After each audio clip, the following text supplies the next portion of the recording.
السلام عليكم ورحمة الله وبركاته.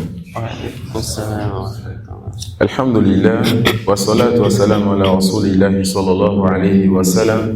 اللهم لا علم لنا إلا ما علمتنا إنك أنت العليم الحكيم. أما بعد, nous allons poursuivre par la grâce d'Allah subhanahu wa ta'ala avec ce poème béni At-Ta'iyya bi Abi Ishaq al-Ilbiri rahimahullah ta'ala. ولا تقل الصبا فيه مجال وفكر كم صغير قد دفنتا وقل لي يا نصيح لأنت أولى بنصحك لو بعقلك قد نظرتا تقطعني على التفريط لوما وبالتفريط دهرك قد قطعتا وفي صغري تخوفني المنايا وما تجري ببالك حين شختا وكنت مع الصبا أهدى سبيلا فما لك بعد شيبك قد نكستا وها أنا لم أخذ بحر الخطايا كما قد خدته حتى غرقتا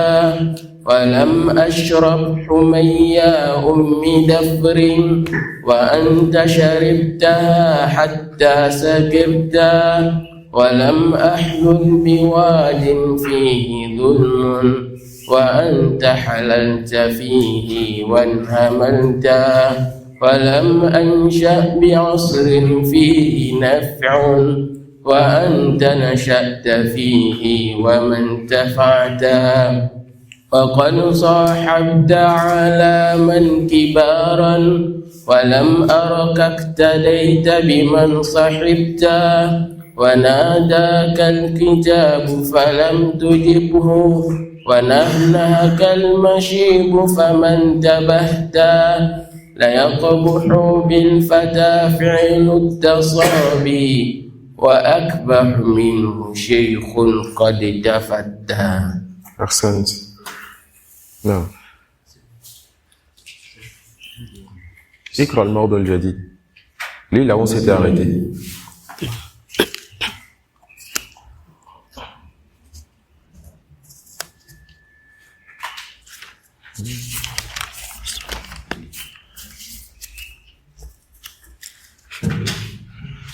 إذا ما لم يفدك العلم خيرا فخير منه أن لو قد جهلت وإن ألقاك فهمك في مهاو فليتك ثم ليتك ما فهمت ستجني من ثمار العجز جهلا وتصغر في العيون وإن كبرت وتفقد إن جهلت وأنت باق وتوجد إن علمت وإن فكدت. Non. L'auteur, il nous a montré le mérite de la science. Il nous a montré le mérite des gens de science. Il nous a montré les chemins pour chercher la science et avoir la baraka dans la science. Il nous a montré les chemins qui vont nous empêcher ou les choses qui vont nous empêcher d'avoir et d'obtenir cette science bénéfique. Il nous a donné tellement de conseils, des conseils bénéfiques. Il nous a montré qu'avec la science, tu es un imam, tu donnes des ordres et on obéit. Tu interdis des choses et on délaisse. Il t'a montré qu'avec cette science-là, Allah subhanahu wa ta'ala va t'élever même si tu n'as rien et il va t'enjoliver même si tu n'es pas beau. Cette science serait-elle une couronne sur ta tête? Tu seras parmi les gens tel un roi. Après les conseils qu'il nous a donnés, l'auteur dit rahimahullah ta'ala satajni min thimari al-ajzi jahla wa taskhuru fil uyuni wa in kabirta. L'auteur, il te dit prends de mes conseils et prends garde à te détourner de ce que je t'ai donné comme conseil. Et il t'a rappelé dans un bait précédent qu'il faudrait que tu fasses des efforts. Pourquoi? Pour la science. Que tu cherches la science par le fait de faire le plus d'efforts possible, de faire l'ijtihad et de demander l'aide d'Allah subhanahu wa ta'ala. Et si tu ne prends pas de ces conseils, alors tu seras entre paresse et incapacité. Et l'incapacité ou la paresse va générer en toi quoi? L'ignorance. L'ignorance qui est le contraire de ce à quoi il t'appelle. Une science par laquelle tu vas devenir un imam. Et c'est quoi l'imam? L'imam, c'est celui-là qui donne l'ordre, on obéit, qui interdit, on délaisse. Celui pour qui Allah il a mis dans le cœur de ses serviteurs croyants une certaine reconnaissance, un certain respect et un certain estime.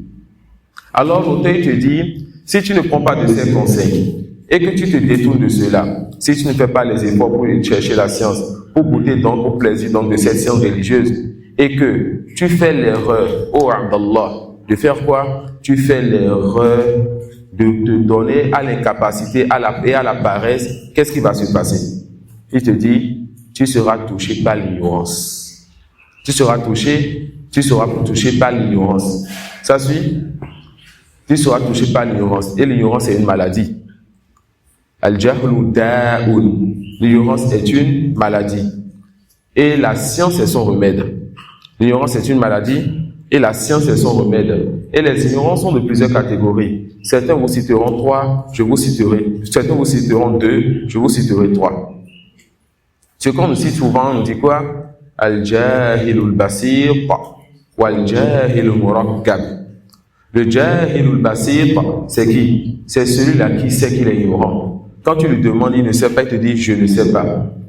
Le jahilul murakkab ou al-jahilul mutakallim, c'est celui qui ne sait pas qu'il est ignorant. Quand tu lui demandes, il va te répondre. Quant au premier, le jahilul basir, quand tu vas lui dire cosinus de ceci, il sait qu'il ne connaît pas, il te dit je ne sais pas. Ça suit? Mais jahilul murakkab, lui, tu es capable de lui dire 1 plus 1 égale, il te dira 3. Il ne sait pas qu'il est ignorant. Je vais vous ajouter une troisième catégorie qui est venue dans les questions-réponses de ce séminaire. Il s'agit de l'ignorant là qui s'est détourné de la science alors que la science lui est venue. Il s'agit de celui-là qui est ignorant parce qu'il s'est détourné de la science. D'accord? Et son cas risque d'être pire que le cas des deux premiers, sans voir si lui il parle ou bien s'il ne parle pas. Ça suit? Même s'il prétend être ignorant, on dit qu'il est dans une situation terrible. Pourquoi? Parce que la science est venue à lui, et quand la science vient à toi, même si tu te détournes, Allah subhanahu wa ta'ala a fait ce qu'on appelle al-hidayatul irshad. Allah a envoyé vers toi la révélation, et ensuite tu décides donc de faire comme le peuple de Lot, en mettant les doigts dans les oreilles. Alors l'auteur te dit quoi? Si tu te détournes de ces conseils, et que tu ne fais pas les efforts qu'il faut pour chercher la science bénéfique, tu seras touché donc par l'ignorance. Et tu seras donc petit devant les gens, même si tu es grand. Tu seras donc quelqu'un de négligé et de petit parmi les gens, même si tu as blanchi ta barbe. Pourquoi? À cause de ton ignorance. Tu seras petit parmi les gens. Pourquoi? Tu seras petit parmi les gens si tu n'as pas cherché cette science bénéfique-là, et que tu as prétendu avoir passé assez de temps pour étudier, mais tu n'as pas étudié ce qui est bénéfique pour toi. D'accord? La science t'élève, même si tu es en bas âge, et l'ignorance t'abaisse, même si tu as un âge avancé. Voilà pourquoi lorsqu'on a questionné Al-Abbas, c'est qui Al-Abbas? L'oncle du prophète Mohammed sallallahu alayhi wa sallam, ce grand compagnon, ce grand savant. On l'a questionné, on lui a demandé, entre le prophète sallallahu alayhi wa sallam et toi, qui est plus âgé? Il est plus âgé que son prophète sallallahu alayhi wa sallam. Il a dit quoi? Il a dit wulitu qablahu wa huwa akbaru minni. Ça peut aller, je suis né avant lui, mais il est plus âgé que moi. Je suis né avant lui, mais il est plus grand que moi. Je suis né avant lui, mais il est plus grand que moi. Ta'adduban, ma'a nabiyyi sallallahu alayhi wa sallam. Afin d'avoir un bon comportement avec son prophète sallallahu alayhi wa sallam. Je suis né avant lui, mais c'est quelqu'un qui m'a précédé dans la science, dans la foi et dans tout le bien. Ça suit? Alors, cette science-là, ça élève celui qui la cherche sincèrement pour aller qui la met en pratique. Et cette science, ça donne peu d'importance à celui qui la néglige. L'ignorance est une maladie. Et l'ignorance, ça rend laid la personne, même si la personne, elle est enjolivée par les parures de ce bas monde. Il dit quoi? Satajini min thimari al-ajzi jahla wa tasghuru fil uyuni wa in kabirta. Le prophète Mohammed sallallahu alayhi wa sallam, il cherchait refuge contre la paresse et contre l'incapacité. Parce qu'il n'y a rien de bon dans la paresse et dans l'incapacité, que ce soit dans les affaires mondaines ou dans les affaires religieuses.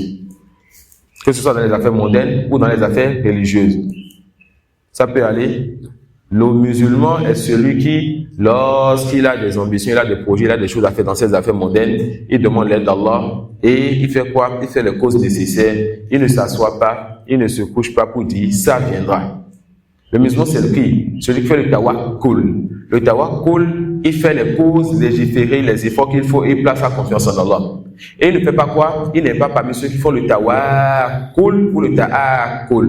C'est qui ceux-là? Il s'agit de ceux-là qui tout simplement veulent s'asseoir et manger sans faire d'effort. D'accord? Il veut s'asseoir et manger sans faire d'effort. Le prophète sallallahu alayhi wa sallam, il disait Allahumma inni a'udhu bika min al-ajzi wal kasali.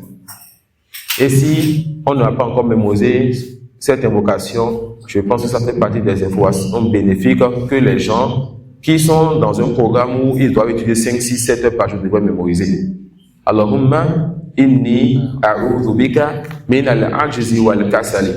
Une phrase très simple. Ô Seigneur, je cherche refuge auprès de toi contre l'incapacité et contre la paresse. Ô Seigneur, je cherche refuge auprès de toi contre l'incapacité et contre la paresse. Allahumma inni a'udhu bika min al-ajzi wal kasali. C'est quoi donc la différence entre l'incapacité et la paresse? L'incapacité, c'est que tu n'as pas la force, la capacité de faire la chose. Tu n'as pas les moyens de faire quelque chose. D'accord? Et cela n'est pas forcément quelque chose que nous souhaitons. D'accord? Et la paresse, c'est quoi? C'est que tu aies la capacité, les moyens pour pouvoir atteindre la chose, mais que tu ne fasses pas cela. D'accord? Je ne sais pas si je vais me rappeler du bait comme il le faut. Ibn Jawzi, il a un vers très bénéfique. Celui qui connaît, si je me trompe, corrigez-moi. Il dit, selon le sens, ou bien il dit, si je trouve juste, Ma ra'aytu yani aiban ta'uyubil qadirina ala tamami. Inch'Allah, ça doit être ça. Ma ra'aytu aiban ta'uyubil qadirina ala tamami. Je n'ai pas vu un manque et un défaut tel le défaut ou le manque de celui qui est capable d'atteindre et qui ne fait pas les efforts qu'il faut. Ça suit, tu es capable de mémoriser 3 pages par jour du Coran, tu veux mémoriser une demi-page. Tu es capable de réviser 2 juzus par jour, tu veux réviser un ruba.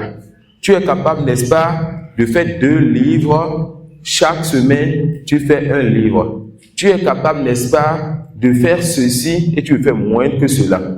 On n'a pas vu un manque comme le manque de celui qui est capable d'atteindre et qui fait quoi? Et qui fait moins d'efforts que celui qui peut atteindre. Et le prophète sallallahu alayhi wa sallam disait quoi? Allahumma inni a'udhu bika minal ajzi wal kasali. C'est je cherche refuge auprès de toi contre l'incapacité, le fait de ne pas avoir les moyens ou la capacité ou la force de faire quelque chose, wal kasali, et contre la paresse, le fait d'avoir ces moyens, ces capacités et de ne pas aller vers la chose. Alors si quelqu'un nous dit atlubul ilma ba'da ma atafarragh, je vais chercher la science quand je serai libre.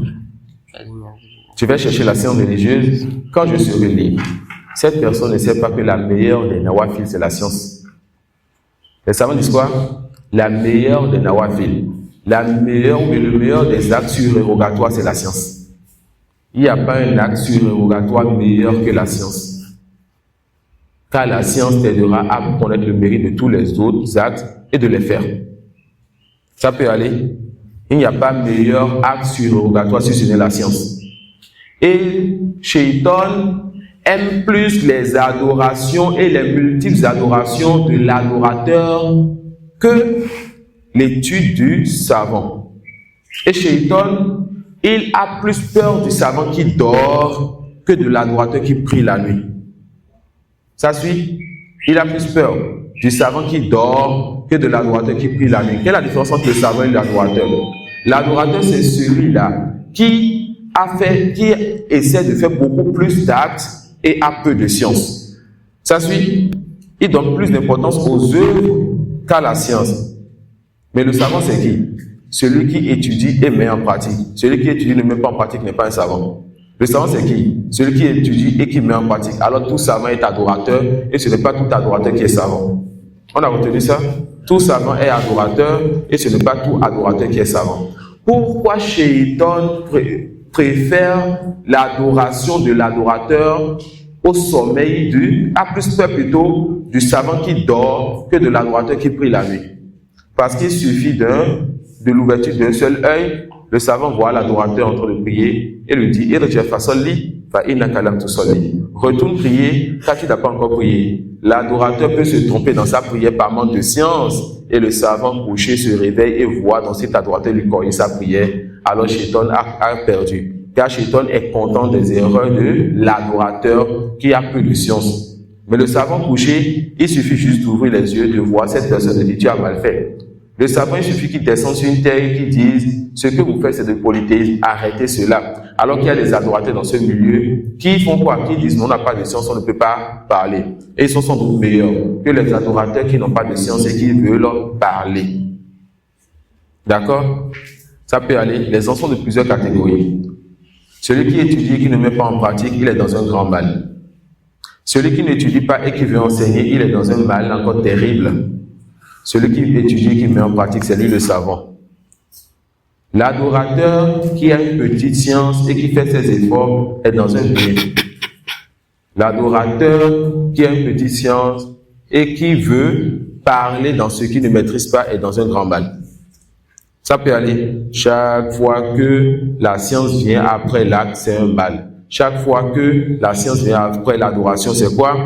C'est un mal. Alors quelqu'un nous dit, moi je vais étudier quand je serai libre. Donc Cheikh Moustapha Hafiz en expliquant ce livre, il a mené dans ce sujet, quelqu'un dit, je vais étudier, je vais apprendre quand je vais me libérer, quand je serai libre. Qu'est-ce qu'on va répondre à cette personne? Il dit, là, il dit, يقال له لا تفعل هذا فإن الحياة مشغل. Il dit, on dit à cette personne, ne fais pas cela. Ne n'attends pas te libérer avant de dire que tu vas étudier, car ce bas monde est un environnement dans lequel tu seras toujours occupé. Ça suit? Quand tu es jeune, tu veux avoir tel diplôme. Quand tu avances un peu, tu veux te marier. Ensuite, tu veux avoir des enfants. Tu veux un travail. Tu veux ceci. Et à chaque fois, tu veux quelque chose de ce bas monde. Jamais tu ne te rassasies de ce bas monde. Deux personnes ne se rassasient jamais, n'est-ce pas? Qui? Celui qui cherche la science religieuse et celui qui cherche ce bas monde. Chaque fois qu'on lui donne une montagne de sciences religieuses, il ira visiter Ilma. C'est augmente pour en savoir. Et chaque fois qu'on donne aussi à l'autre une montagne de ce bas monde, il en veut encore davantage. Il veut concurrencer les étoiles. Il veut concurrencer, n'est-ce pas, les nuages et les étoiles dans le fait d'accumuler une part de ce bas monde. Al-Haakumut Takathur. Le fait d'accumuler, de chercher le bien en abondance vous a distrait. Hatta zurtumul maqabir. Jusqu'à ce que vous visitiez donc les tombes. Et quand vous visitez les tombes, alors le retour n'est plus possible. D'accord? D'accord? Alors, il y a parmi les gens, ceux qui cherchent cette science et ont goûté à sa saveur et qui ne veulent plus la délaisser pour quoi que ce soit. Voilà donc les héritiers des prophètes. Il y a parmi les gens, ceux que leur souci c'est seulement ce bas monde, ils n'ont aucun souci de la religion. Voilà ceux qui ne seront jamais rassasiés de ce bas monde. Et ils vont délaisser ce bas monde et partir et laisser cela en héritage à une génération qui n'auront jamais le temps d'éduquer. Parce qu'ils n'auront jamais le temps de rester proches de cette génération-là. Et il y a parmi les gens, ceux-là qui cherchent leur part de ce bas monde et qui cherchent leur part de la vie dernière, même si la part du bas monde qu'ils recherchent prend un certain temps, mais ils n'ont pas délaissé la part de la vie dernière. Ils font leurs obligations et ils donnent encore du temps pour des actes surérogatoires. Et on espère que cela soit dans la parole d'Allah. Rabbana atina fid dunya hasana wa fil akhirati hasana wa qina adhaban nar. Seigneur, accorde dans ce bas monde une bonne part, dans la vie dernière une bonne part, et préserve-nous du feu de l'enfer. Ça suit. Donc, toute personne qui donne une part à sa religion, que ce soit aux actes obligatoires seuls et parfaits cela, ou bien ajoute à cela des actes surrogatoires, que ce soit le jeûne, que ce soit les nawafil, que ce soit la umrah, que ce soit ce qui va dans ce sens, ou le meilleur donc de ces actes, c'est quoi? La recherche de la science, ne serait-ce qu'une fois en passant, celui-là est dans un bien immense. Et certes, les pauvres sont allés voir le prophète sallallahu alayhi wa sallam à Médine, et on dit, nous faisons des adorations, les riches font des adorations. Nous faisons des adorations et les riches font des adorations. Eux, ils donnent la sorte d'accord, ils donnent de l'argent en aumône, nous, on ne peut pas donner de l'argent en aumône. Alors, vos messagers enseignent une adoration que nous allons faire, nous aussi les pauvres, pour pouvoir, n'est-ce pas, concurrencer les riches. Pour pouvoir concurrencer quoi? Concurrencer les riches. Subhanallah. Ils vont aller demander à qui? Au prophète sallallahu alayhi wa sallam de leur donner une adoration pour concurrencer les riches. Mais à notre époque, qu'est-ce que nous avons? Parmi les groupes qui sont dans l'islam, le devancier va se réveiller, le devancier va prétendre voir le prophète, le devancier va réfléchir, ils vont s'asseoir en groupe dans un café comme les Ikhwan, ils ont commencé, et ils vont dire quoi? Nous allons commencer une nouvelle adoration dans cette religion. Les compagnons ont-ils fait ça? Les compagnons, les pauvres veulent concurrencer les riches. Qu'est-ce qu'ils ont fait? Ils sont allés voir l'envoyé d'Allah, le messager d'Allah, le prophète sallallahu alayhi wa sallam, pour lui dire: donne une adoration avec laquelle on va concurrencer les riches, car nous savons que n'est pas adoration ce que tu n'as pas validé. Alors, donne une adoration donc, par laquelle on va concurrencer les riches. Le prophète lui a enseigné des askars qu'ils vont faire. Ça suit.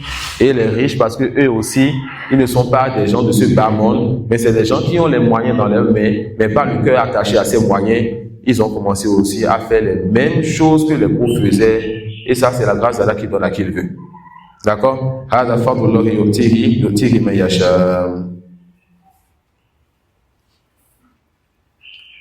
Alors, l'auteur, il va faire suivre maintenant de certains verbes dans lesquels il va nous montrer le bien qu'il veut pour nous.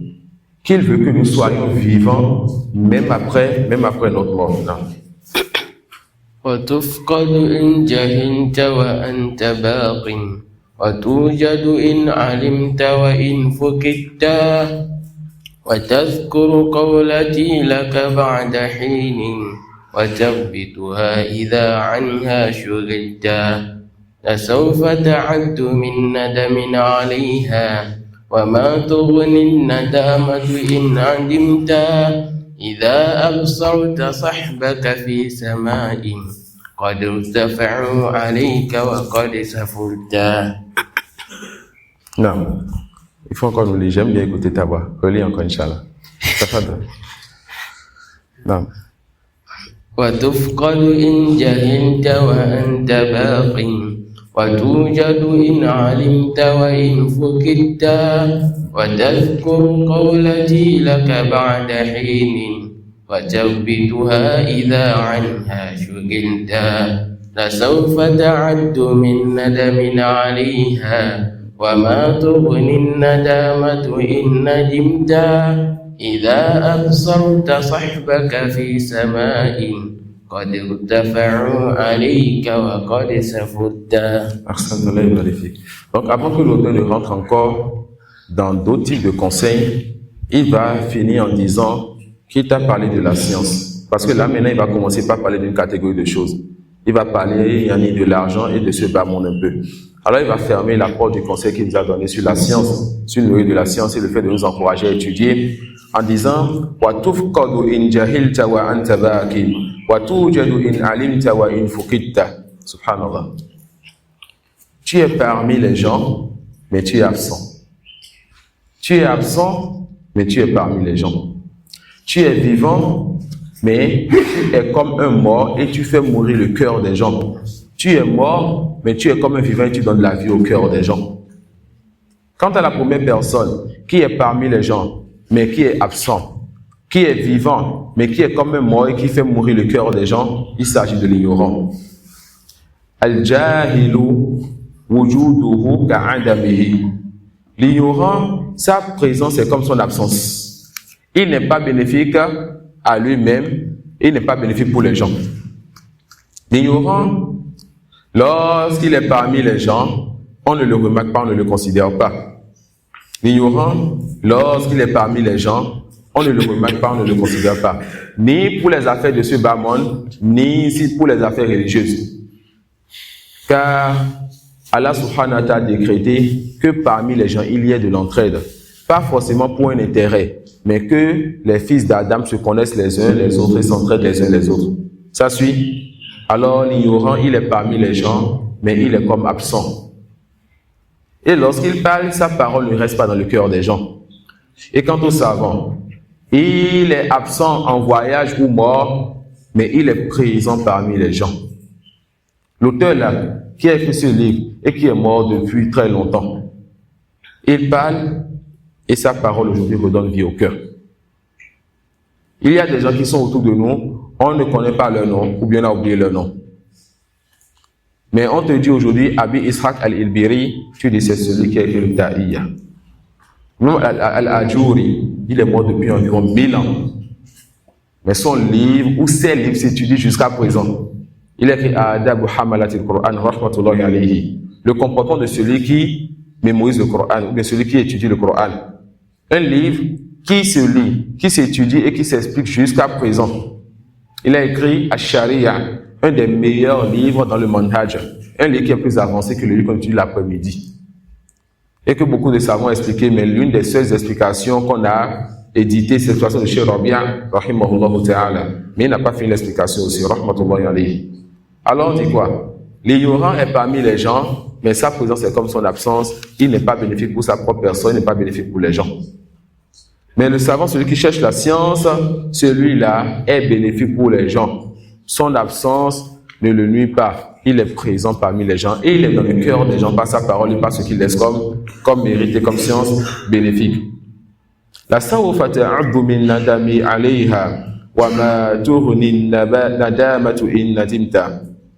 Si tu ne prends pas donc de ces conseils, il te dit que le jour viendra que tu regretteras ceci. Si tu ne prends pas de ces conseils, en connaissant le mérite de la science, en faisant les efforts pour avoir une part de cet héritage prophétique, le jour viendra que tu regretteras cela. Le jour viendra que tu te diras, Ya laytani ta'allamtu. Oh, si seulement j'avais étudié. Et quand layta vient, le plus souvent c'est pour te dire que la chose est devenue impossible.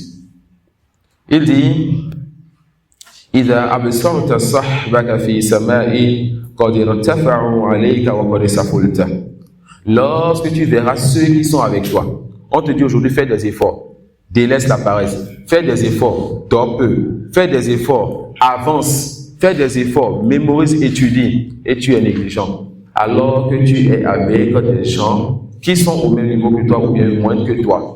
Le jour viendra que tu verras parmi eux ceux qui ont fait des efforts, Allah va les élever et que toi, Allah t'a abaissé.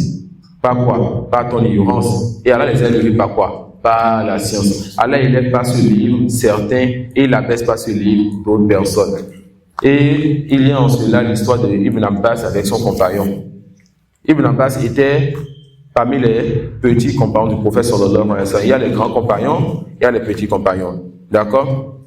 Et quand on dit petits compagnons, il s'agit de ceux qui étaient des enfants le plus souvent, comme Ibn Abbas. Après la mort du prophète sallallahu alayhi wa sallam, Ibn Abbas demandait à l'un de ses compagnons, l'un de ses amis, viens, on va aller chercher la science auprès d'un tel ou d'un tel parmi les grands compagnons. Celui-là lui disait, ne vois-tu pas dans ces grands compagnons déjà, les gens sont en train de profiter d'eux. Toi, tu penses qu'un jour, on va avoir besoin de nous? Tu penses qu'un jour, on va avoir besoin de nous? Alors, cette personne restait derrière et Ibn Abbas allait s'asseoir pour étudier. Et c'est Ibn Abbas qu'on a vu dans l'une des assises quand on a dit quoi? Lui, qui était de la famille du prophète sallallahu alayhi wa sallam, le fils de Al-Abbas, donc du prophète sallallahu alayhi wa sallam, Ibn Abbas allait auprès de l'un des compagnons pour aller chercher la science. Il venait, le compagnon dort. Alors, il se reste devant sa porte, il s'envole un peu en attendant que le compagnon sorte. Ce Ibn Abbas, il a patienté, cherché la science. Et qu'est-ce qui s'est passé? Avec le temps qui avance, les grands compagnons meurent et c'est Ibn Abbas qui devient le grand en âge, en science et en mérite.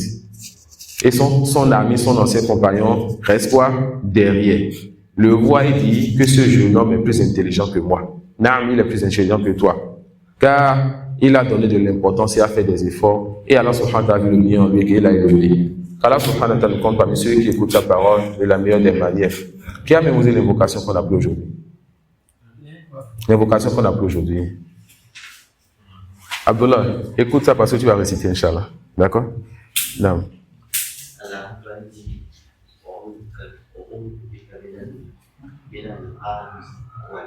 Arsène. Vous connaissiez ça avant? Non. Je veux des gens qui ne connaissaient pas. Qui parmi ceux qui ne connaissaient pas ont mémorisé?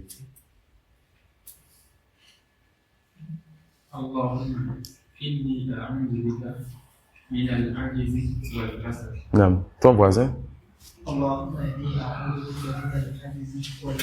Non. Qui d'autre? Non, Abdullah, toi en dernière position. C'est pas la finale. Non. Non. Allahumma inni a'udhu bika min al-'ajzi wal kasal. Qui d'autre? Qui d'autre ne connaissait pas mémoriser, non? N'avez pas honte, ceux qui ne l'aiment pas là, mais ne savent pas qu'ils ont mémorisé. Soit ils ont mémorisé, ils connaissent déjà, soit ils ne connaissent pas, ils n'ont pas mémorisé. Donc celui qui lève la main a forcément un mérite. Allez-y.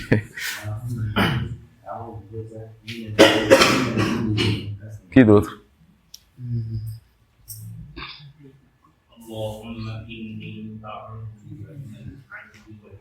Arsène. Qui d'autre?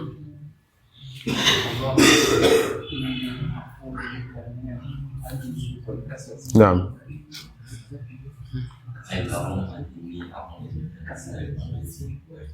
Arsène. Qui d'autre? Non. Non. Masha'Allah. Qui d'autre? Non.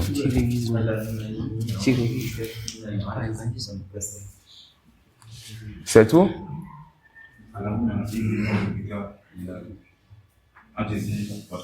Masha'Allah. Qui d'autre?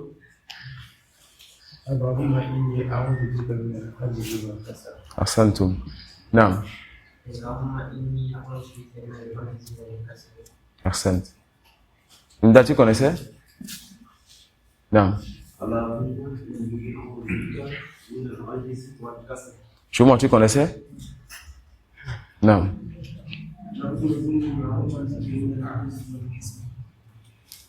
Le Congolais. Allez-y. Allez-y. Abdullah. Allahumma inni a'udhu bika min al-'ajzi wal kasal. Al-'ajz, c'est quoi? L'incapacité. Ne pas avoir les moyens, la capacité de faire quelque chose. D'accord? Al-kasal, c'est quoi? La paresse. Avoir les moyens, la capacité de faire quelque chose et quand même négliger cette chose-là. Le prophète sallallahu alayhi wa sallam s'est cherché refuge contre ces deux. Que tu sois pour tes affaires de ce bas monde-là, fais toujours les efforts de réunir les moyens pour pouvoir atteindre tes objectifs. Que ce soit pour tes affaires religieuses, fais tous les efforts pour pouvoir réunir les moyens d'atteindre tes objectifs. Et prends garde, lorsque tu as les moyens de faire quelque chose dans le bas monde ou dans la région, les moyens légiférés, donc de rester derrière, de dire, non, je laisse les gens avancer. D'accord? Le musulman, le meilleur des musulmans, c'est le musulman qui est fort. Dans sa région comme dans son bas monde.